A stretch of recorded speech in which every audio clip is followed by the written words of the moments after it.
Hey folks, welcome back. So today we're going to talk about paintball rounds, 6mm paintball rounds, and see how they perform. I got a couple of these, and at first I got one of them, and I just want to make sure that, maybe this wasn't a bad batch or anything like that, because there were some issues. So I got another two bottles and tried them out. So it gives us a better overview and a more consistent sampling of all the products. So anyway, let's get started. So right out of the gate, when you look at these paintball rounds, really, they're actually pretty smooth and well sealed. There's not a lot of jaggeds, and they look even though they look kind of like fragile, when you try squeezing them between your fingers as hard as you can, they actually won't pop. Now don't let that fool you though, because they are actually incredibly brittle and fragile, and literally, although I can't seem to break them with my bare fingers like this, if you drop them from a moderate height, like about 6 inches, maybe a foot, they'll break. And paintballs do that. That's true. But these things, when you're holding them in your hands, like occasionally they will actually just pop open, and it sounds like those Rice Krispie treats when you pour milk on them. And so you really have to kind of, and if you have a bad round inside your magazine, they will break. And so it's nice to kind of just drop them a little bit just to test which one will break or not. And if they pass the test, you should use them instead. If they break though, like that one right there, don't use them because they're going to increase the likelihood of it essentially breaking inside the magazine before even or in the chamber of your gun, and basically just jamming it up. It's not a huge issue. It just gets really messy and it just causes jams basically. Most of the time, and we'll go further into the details. Basically, what happens is that when these things break inside the magazine, it prevents the next round from being able to be fed up into the chamber, and basically you're finding yourself dry firing basically nothing, even though there's a bunch of magazines still in the chamber. And obviously, it gets kind of messy in the barrel when there's paint all over the place. So cleaning the barrel after a couple rounds really is a mandatory thing with these using these products. So it's a lot of work, and you're not going to get a whole lot of rounds, at least for gas blowbacks with these guns. I'm not sure about springers, but if you do it for gas blowbacks, it's going to be tough. Um, this is actually even more difficult to load into the WE M4 magazines, where you require a plunger, because the rounds are so fragile. You can't load them like the way I'm loading right now in this picture right here. You have to use a special plunger tool, and when you use the plunger, they're so fragile they break upon impact, like this picture here. So really, they're really going to reserve really for springers probably, but if you were to push and use gas blowbacks, you possibly could.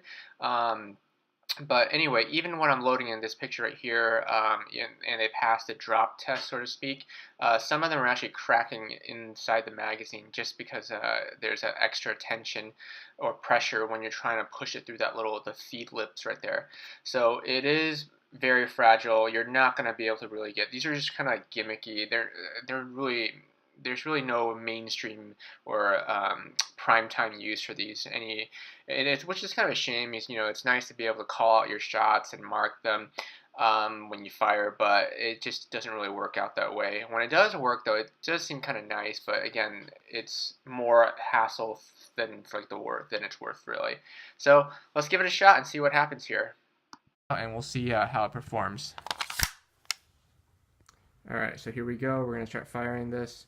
There's snow in the background. I'm hitting a glass pane right now, but we'll see how it performs.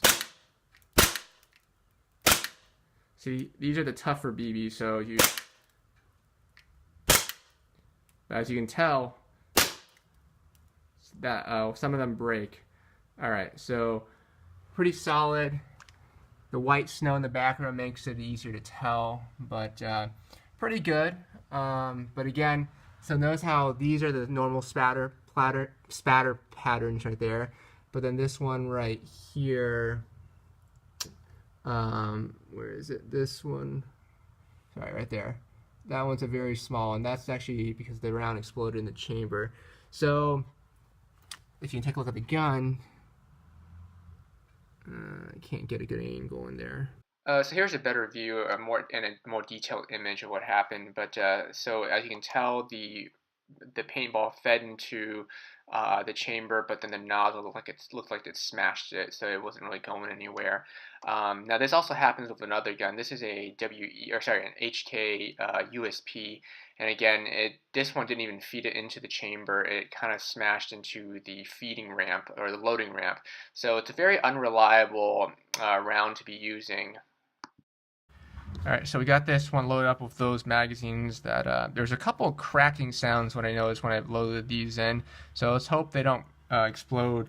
The last run we did, there was a couple rounds that broke in the chamber, and so hopefully, there's you can't see in the camera, it's really dark, but you can kind of in the right angle you can see the green paint inside the barrel chamber right there.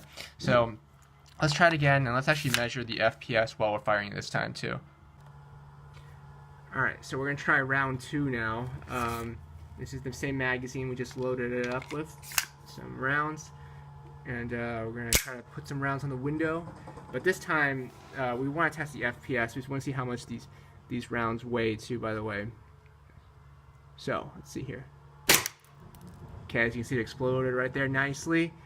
280, which is consistent with what we normally see for a .2 in this gun right here with green gas. Alright, 339, that's a little high, but sounds like it's working well. 339, some fragments here and there. Alright, let's try it one more time and see what we're at.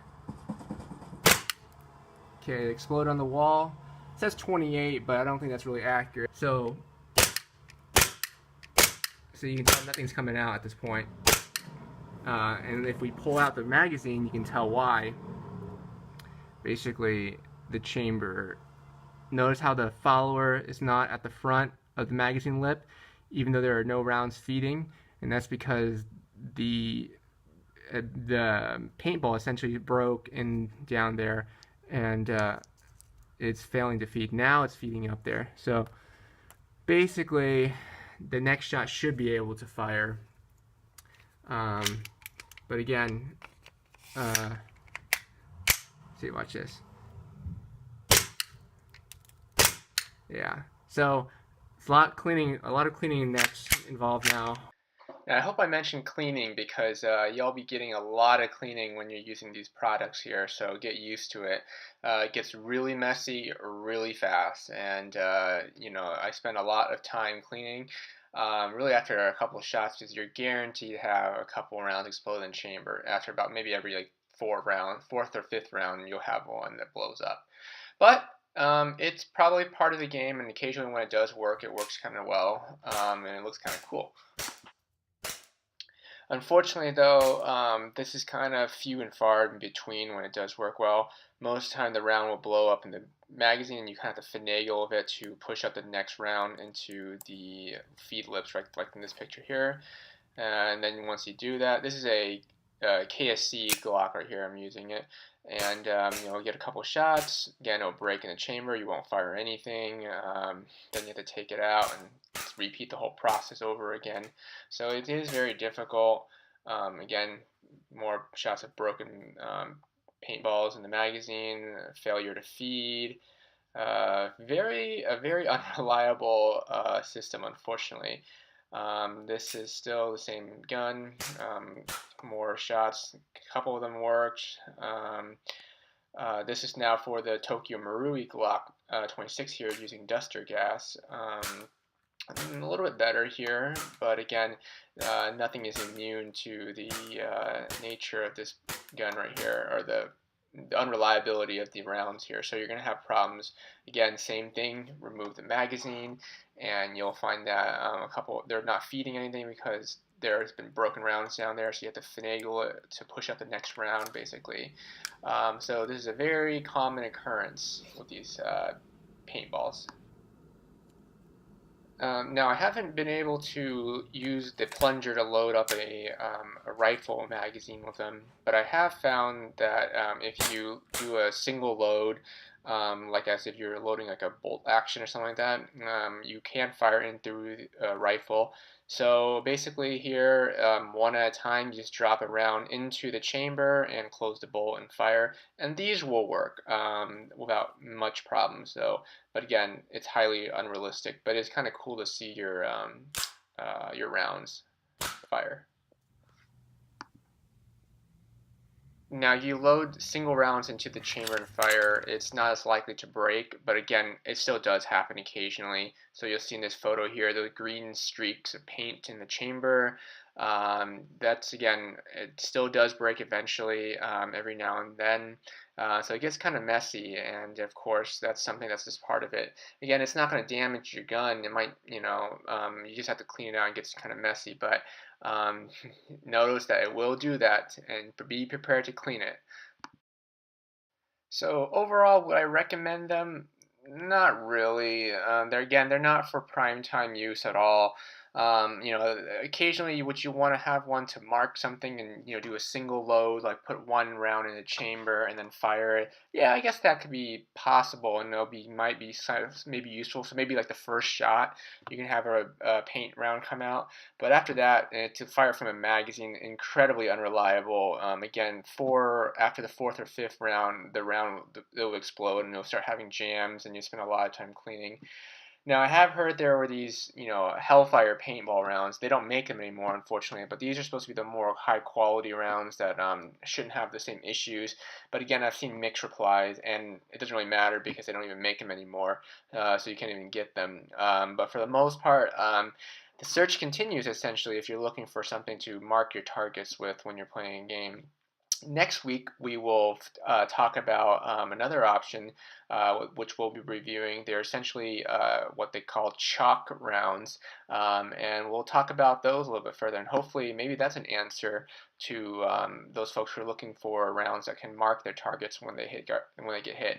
All right, well, folks, hopefully y'all found this helpful and informative, and maybe a little bit disappointing, but I'll save y'all a little bit of money in terms of investing in these paintball rounds. Thanks. I'll see y'all next time.